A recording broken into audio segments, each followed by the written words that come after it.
All right, we are doing it again. What the hell was Sorry about that?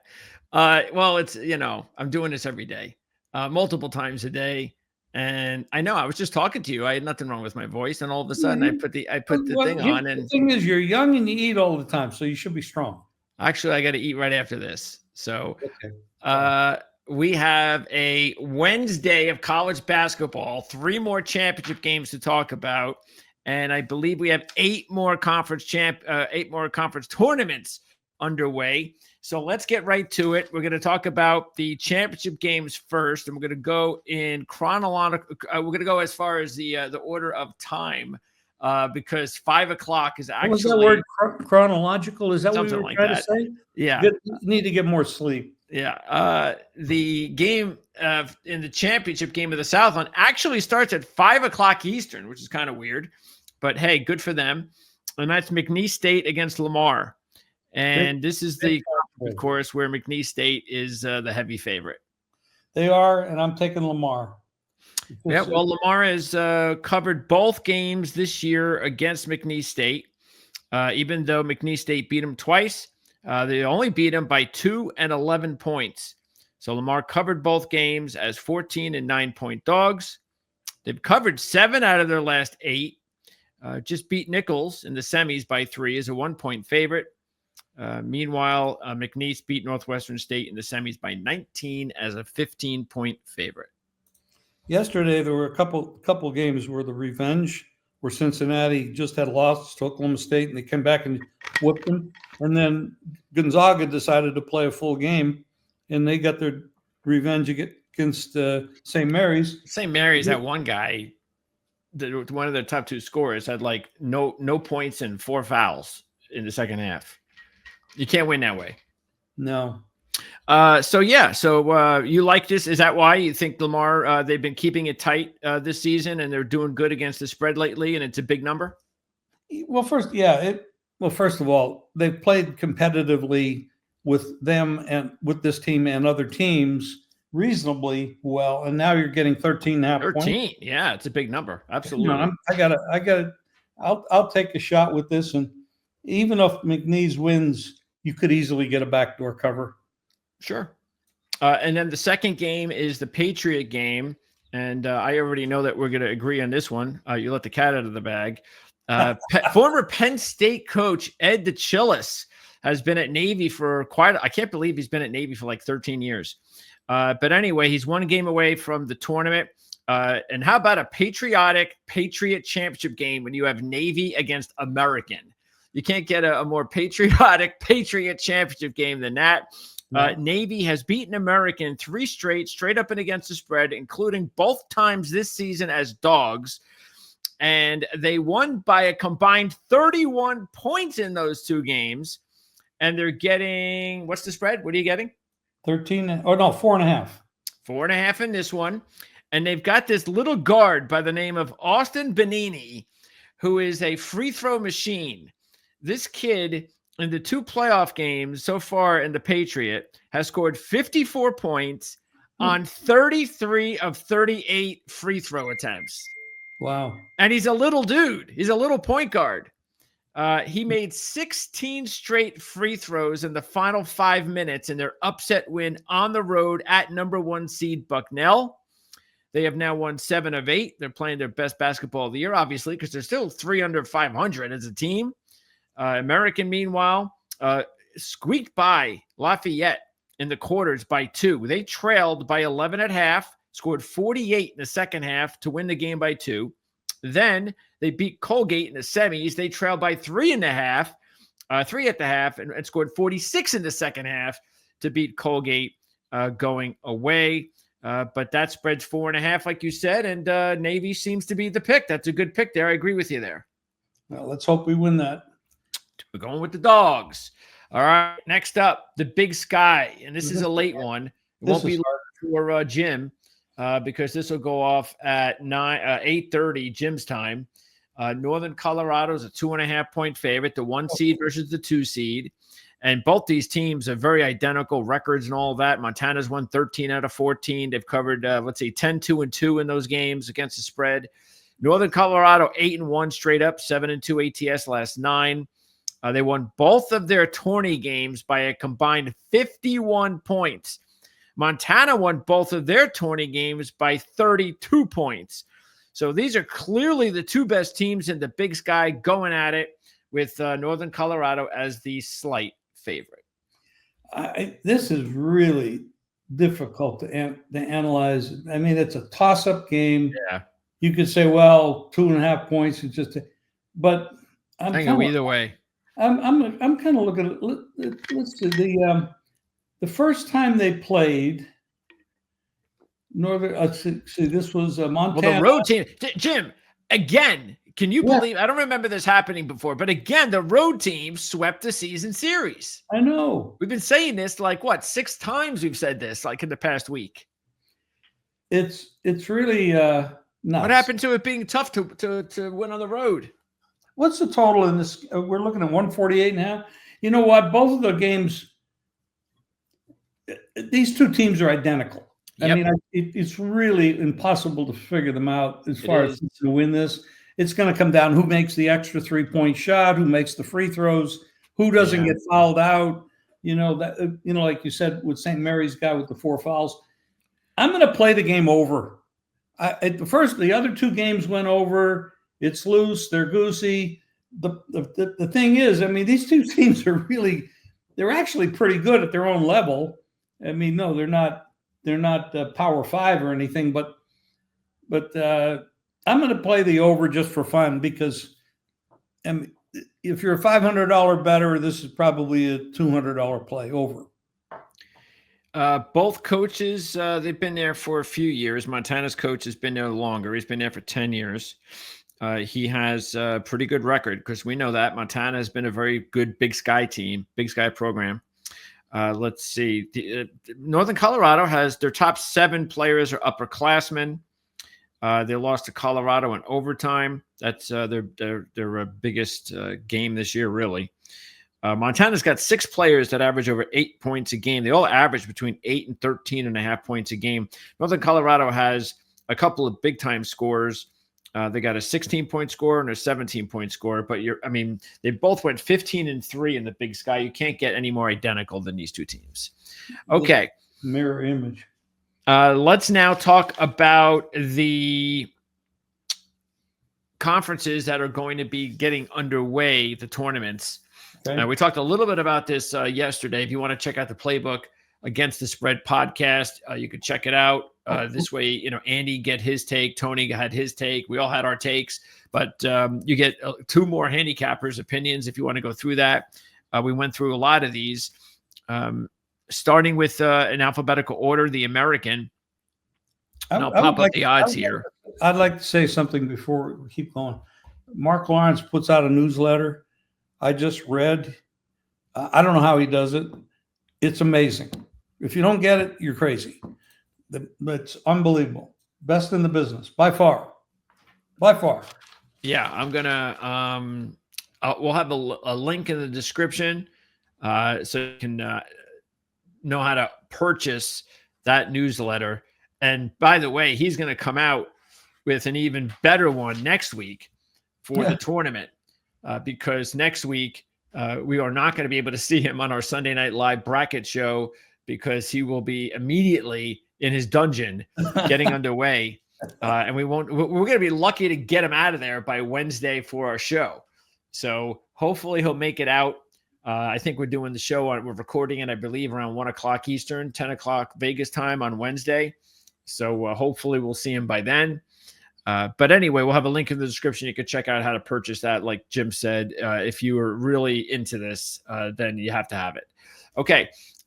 In the American, as you can see there, the top 2 teams, and actually UAB has, they're not as good, but they're nearly as good. I mean, this is really like a 3-team race, don't you think? Well, a few weeks ago or a week ago, whatever it was, I had UAB against Memphis taking the points, and I thought I had the game, but I'll tell you, the athleticism of Memphis is just over the top, and it's really hard to get in front of those guys. I mean, they are so athletic, very difficult to defend. Tempo is I mean, it's North Texas, UAB are the only two shots that I see have in it against Memphis. But I'm not going to play it. Memphis is too short a price for me to play it in this tournament. At minus 105, I'm not going to do that. And the other two, I mean, taking 6-1 on UAB isn't terrible. No, it's not bad. It can happen. Yeah.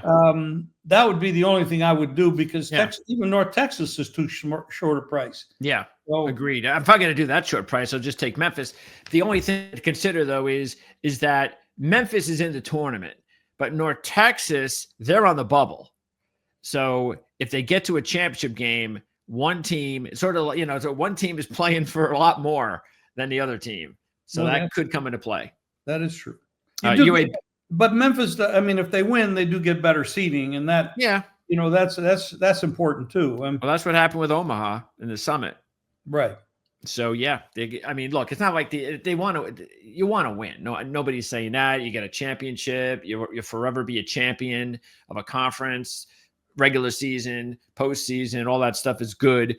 But, obviously you just have to keep in mind that one team already knows they're in and the other is desperately trying to get in. And that's the same for UAB. So, but UAB's got the better odds. Okay. Next up, you got the Atlantic 10. And this is your team here, VCU. And VCU is a heavy favorite. They're even, pretty much. Dayton is a bubble team. So Dayton is not guaranteed to be in the tournament. So this is a lot of work for Dayton. They just, of course, beat VCU. The senior night trend went against VCU last week. Big win for Dayton. But Dayton probably, look, they got to at least be in the championship game, and they may have to win it all. George Mason's also been a tough defensive team this season. And Loyola Chicago and St. Louis might be some pretty good sleepers to keep an eye on. I really like VCU. I've liked them for a long time. I can see the Dayton, the Mason, the St. Joe's. Yeah, they can all pull upsets, and Loyola is always difficult. And don't forget that you have Sister Jean, 105 years old, best fan ever, and the 17-1. Yeah, they're all there, and VCU is in.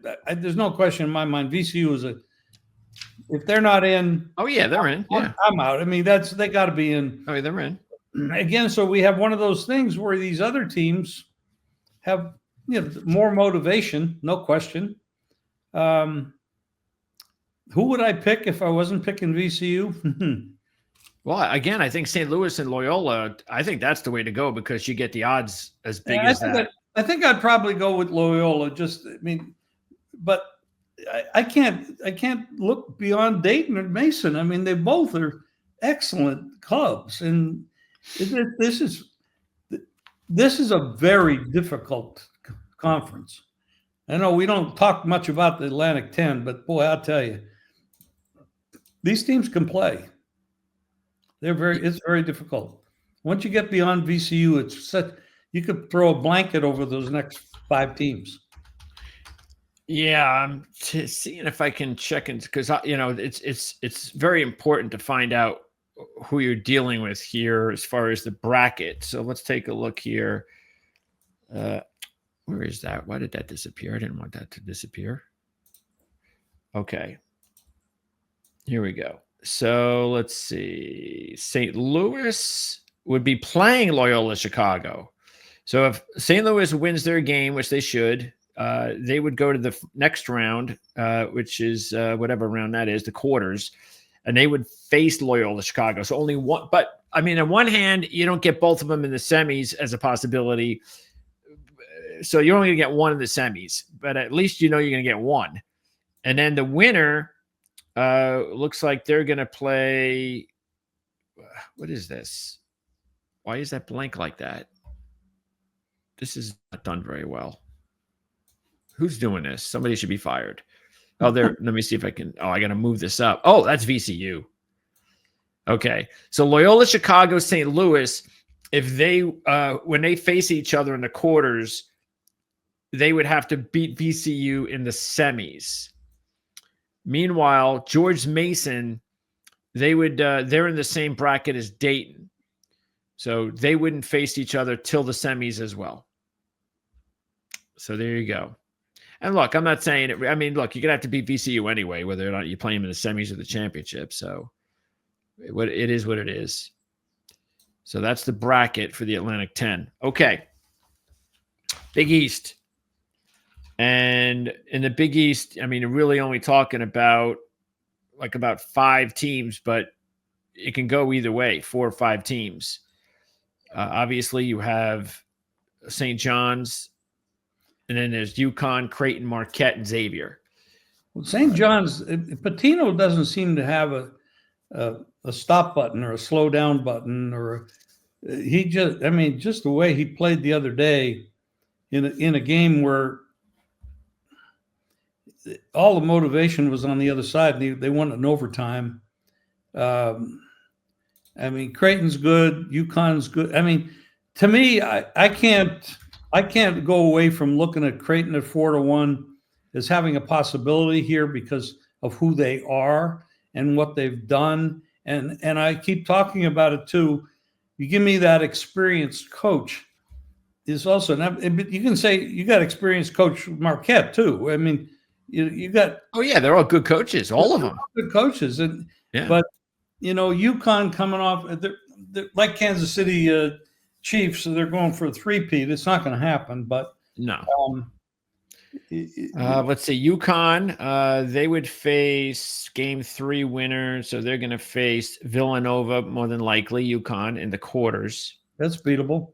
Xavier plays Marquette in the quarters, so that's 4 against 5. The winner of that one will take on, let's say, Game 4 winner takes it. So they'll take on St. John's more than likely. You'll have St. John's versus the Xavier Marquette winner in the semis, and then Creighton will be more than likely against the UConn Villanova winner in the semis. I know we don't talk too much about this, but St. John's with Patino and the way he's playing defense, the aggressiveness, the intensity, they are a legitimate shot to win it all. Well, we already have them on the futures. I know. We picked them at, what did we pick them at? 30-1, actually.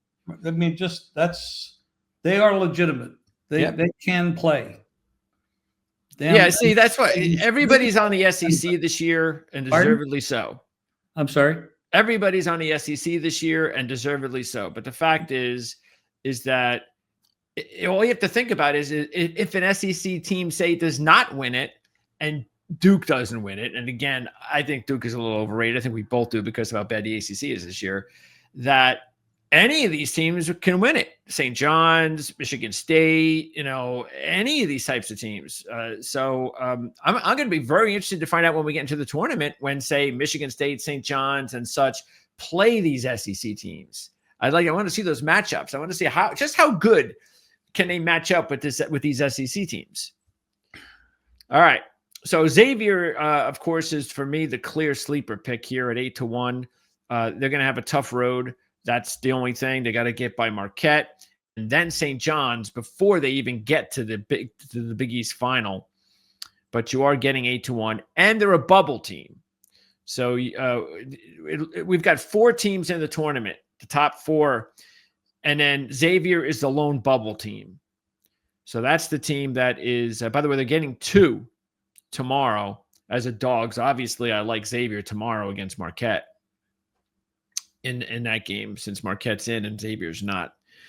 Let's move on to the Big Ten.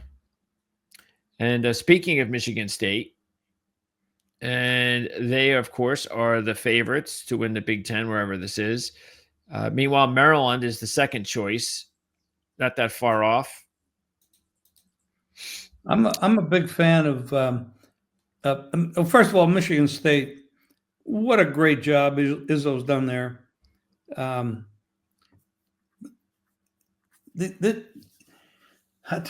don't know. They're in. They got it. They'll get. Maryland is tough. Wisconsin. I mean, these are Illinois. The thing is, why would we take Maryland and Michigan State when 5 other teams can win this tournament? You can't. It's too low. It's too low, those odds. This is this is SEC all over again. A little bit not respected as much, but these are tough teams, and yeah. I mean, Illinois is nice sitting there at 7-1. Illinois has played some games, I'm telling you, and they're healthy again. That's important. I mean, Purdue hit a slump, but they're capable. This is a very difficult conference. Yeah, Oregon is definitely the biggest. Oregon and Indiana, maybe you got 28 and 60 because they're both playing their best basketball of the year, and there's big numbers here. This is brutal. I think I'm going to probably be all over the Dogs when they're individual games, but picking somebody to win this. Too many shots at this. I don't know. I'm a little bit. I've been going against and making quite a bit on going against Rutgers this year, even though they're my team. But I knew they were being overrated. But they are now playing their best basketball of the year, and I'm surprised that they were a 1-point favorite against USC, and they're now like a 2-point dog. I don't know why. There's no injuries for Rutgers, but okay. I mean, USC is like 1-7 in their last 8. Rutgers, like I said, playing their best ball of the year. So that might be a game. Keep an eye on that. I like that game tomorrow. No, it's tonight against USC. It's a later night game in the Big Ten. Because again, keep in mind, Rutgers got those 2 one-and-done freshmen, big 5-star kids, and they've been embarrassed.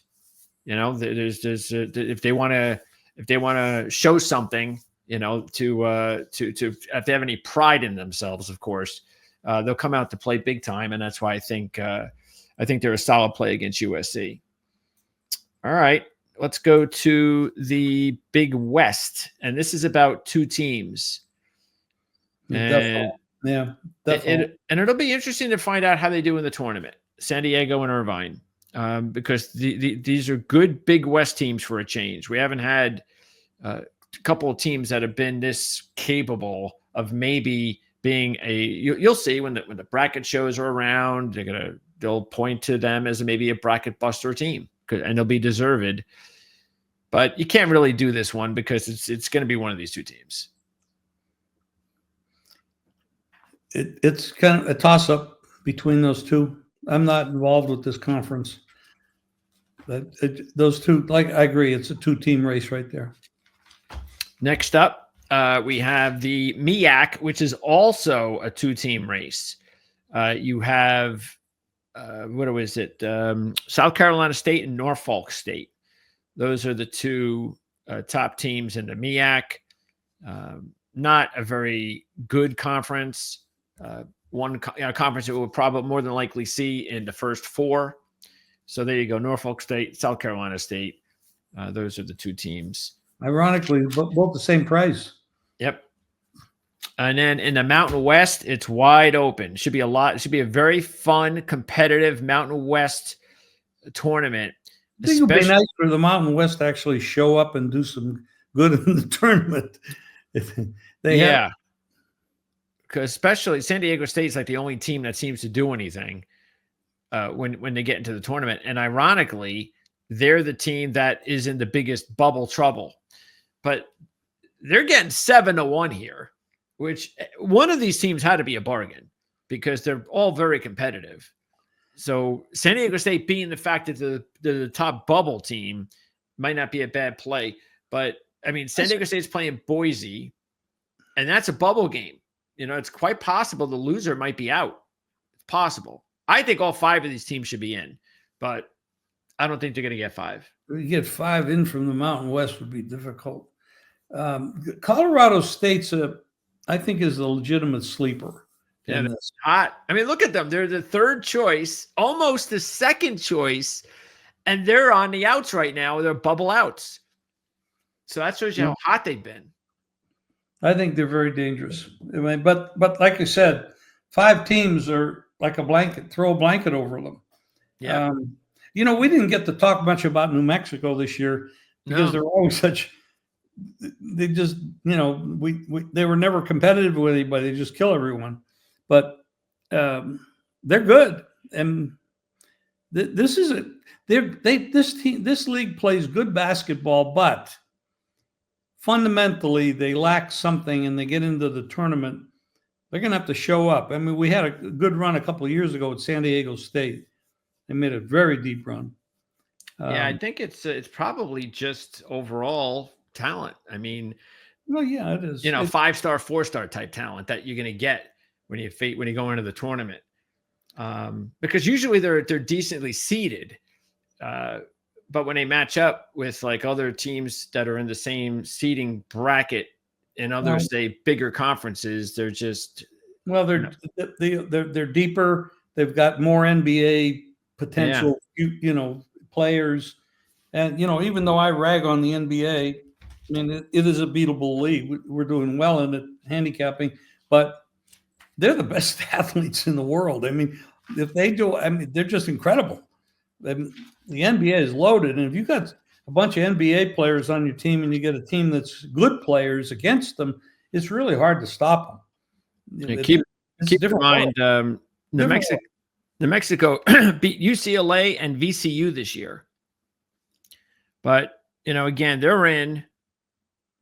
So that's the thing is you've got New Mexico State is really the only lock, even though we know they're going to get at least a couple more teams. There's a minimum of 3 that are coming out, but nobody knows who the other 2 are. That's the thing. What's going to kill a league like this is the bid stealers.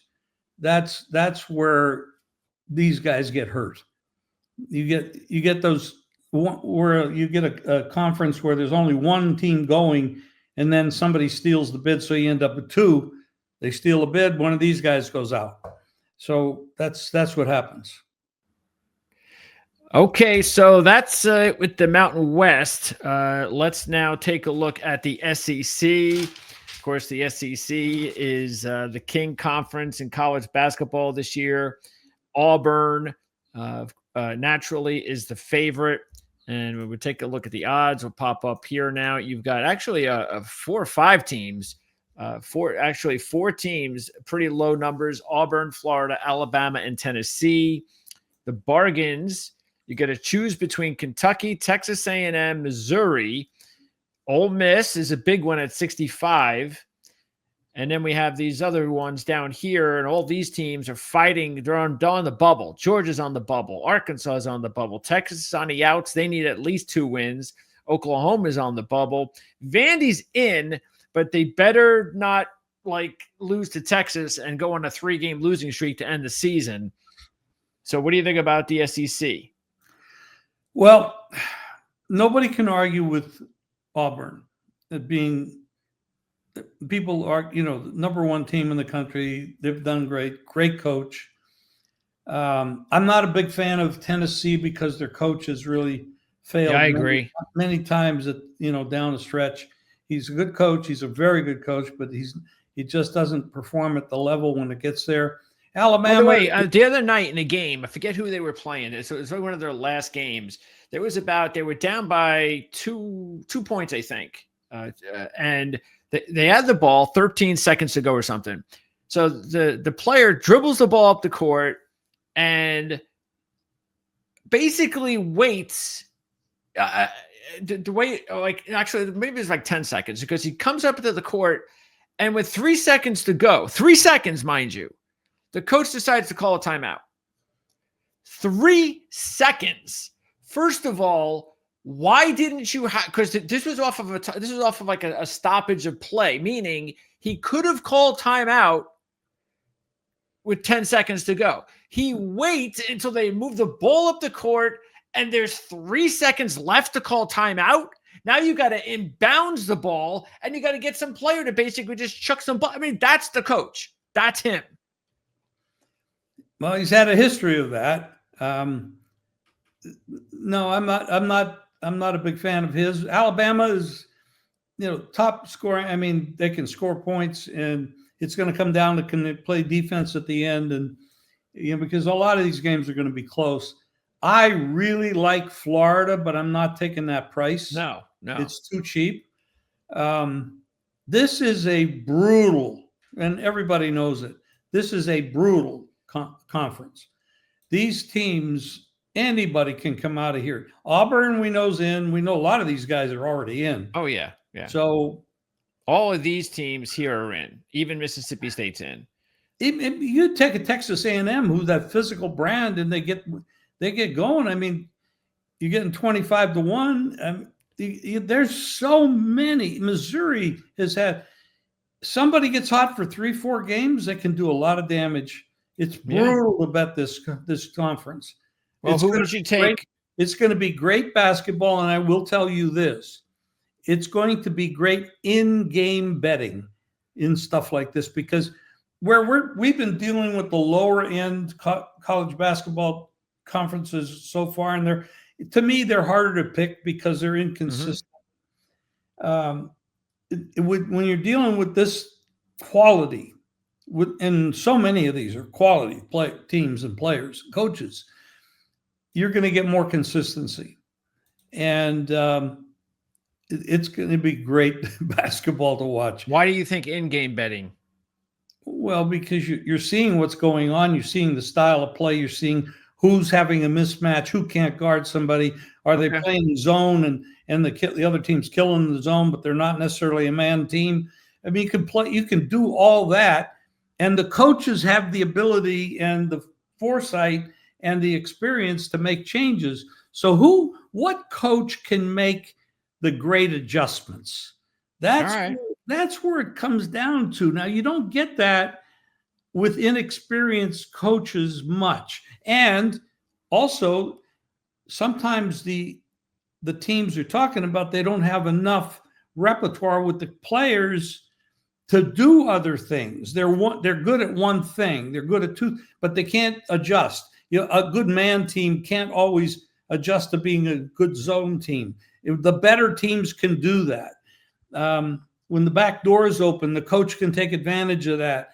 Other teams, like you said, calling timeout with 3 seconds at a 10, that's a Jim Barnes. Not Jim Barnes. Rick Barnes. Rick Barnes. He does stuff like that, but everybody messes up. Everybody makes mistakes. He just does it too many times. Well, yeah. Well, that's his history. Yeah, so who would your bargain pick then be? To win the championship, which team do you feel more comfortable with in this group? Because both Texas A&M and Missouri have really gotten. They ended their season really, really disappointingly. So maybe they can get it going again. Sort of like Michigan in the Big Ten. These teams just had really good seasons, and all of a sudden, the last several games, they just haven't played well. But that's why you're getting 25-1. I like Kentucky. I said it before. I think they still have, because they weren't really healthy for a lot. Now they are, and you're getting 19-1. Again, I'm not saying I'd pick them if everything's even. Let's analyze it this way. Let's take those 4 teams or 6 teams that are right there on the screen. You can say 8 teams. Well, you'd say, okay, who has the better coach? Who has the more experienced players, more upper class? Kentucky? Freshmen. Well, I don't know about experienced players. Freshmen are very young. They're 18 to 20 years old.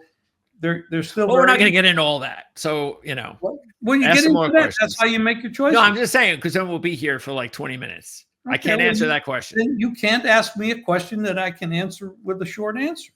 No, you're asking a question that I can't answer. I can't possibly tell you who's the younger team or I can't tell you that. So they can find out. The viewer. That's for you guys. So I bring the question up so they can do some of their own homework. Okay. Yes, do your own homework. Check it out. He's absolutely right. Look at because that's what we're going to talk about on Sunday. It's what we're going to talk about next week. Coaches, definitely, but who's got the more senior, latent, upper class lineup, and that should mean something here too. Give me the better coach with the more senior, experienced lineup. I'm going to probably go with them. Absolutely, that's the way to do it. And especially if you're in a situation like, not saying to win it all, but if you're in a situation like Arkansas, where there's talent, really good coaching, and desperation.